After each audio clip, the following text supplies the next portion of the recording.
नमस्कार। कार्तिक मास महात्म्य स्कंद पुराण से की ये 10 कथाएं अध्याय 3 विस्तृत रूप में दी गई हैं। प्रत्येक अध्याय एक स्वतंत्र कथा है जो व्रत, स्नान, पूजा और चमत्कार पर आधारित है। शंखासुर वध कथा। सत्यभामा ने कहा, हे प्रभु, आप तो सभी काल में व्यापक है और सभी काल आपके आगे एक समान है, फिर यह कार्तिक मास ही सभी मासों में श्रेष्ठ क्यों है? आप सब तिथियों में एकादशी और सभी मासों में कार्तिक मास को ही अपना प्रिय क्यों कहते हैं? इसका कारण बताइए। भगवान श्री कृष्ण ने कहा, हे भामिनी, तुमने बहुत अच्छा प्रश्न किया है, मैं तुम्हें इसका उत्तर देता हूँ, ध्यानपूर्वक सुनो। इसी प्रकार एक बार महाराज बेन के पुत्र राजा पृथु ने प्रश्न के उत्तर में देवर्षि नारद से प्रश्न किया था और जिसका उत्तर देते हुए नारद जी ने उसे कार्तिक मास की महिमा बताते हुए कहा, हे राजन, एक समय शंख नाम का एक राक्षस बहुत बलवान एवं अत्याचारी हो गया था। उसके अत्याचारों से तीनों लोकों में त्राही त्राही मच गई। उस शंखासुर ने स्वर्ग में निवास करने वाले देवताओं पर विजय प्राप्त कर इंद्रादि देवताओं एवं लोकपालों के अधिकारों को छीन लिया। उससे भयभीत होकर समस्त देवता अपने परिवार के सदस्यों के साथ सुमेरु पर्वत की गुफाओं में बहुत दिनों तक छिपे रहे। तत्पश्चात वे निश्चिंत होकर सुमेरु पर्वत की गुफाओं में ही रहने लगे। उधर जब शंखासुर को इस बात का पता चला कि देवता आनंदपूर्वक सुमेरु पर्वत की गुफाओं में निवास कर रहे हैं, तो उसने सोचा कि कोई दिव्य शक्ति अवश्य है जिसके प्रभाव से अधिकारहीन ये देवता अभी भी बलवान है। सोचते सोचते वो इस निर्णय पर पहुंचा कि वेदमंत्रों के बल के कारण ही देवता बलवान हो रहे हैं। यदि इनसे वेद छीन लिए जाएं तो वे बलहीन हो जाएंगे। विचार कर शंखासुर ब्रह्मा जी के सत्यलोक से शीघ्र ही वेदों को हर लाया। उसके द्वारा ले जाए जाते हुए भय से उसके चंगुल से निकल भागे और जल में समा गए।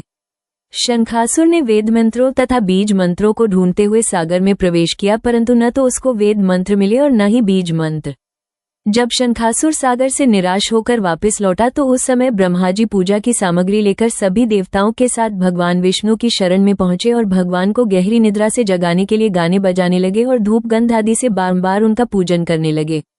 धूप, दीप, नैवेद्य आदि अर्पित किए जाने पर भगवान की निद्रा टूटी और वो देवताओं सहित ब्रह्मा जी को अपना पूजन करते हुए देखकर बहुत प्रसन्न हुए तथा कहने लगे, मैं आप लोगों के इस कीर्तन एवं मंगलाचरण से बहुत प्रसन्न हूँ। आप अपना अभीष्ट वरदान मांगिए, मैं अवश्य प्रदान करूंगा।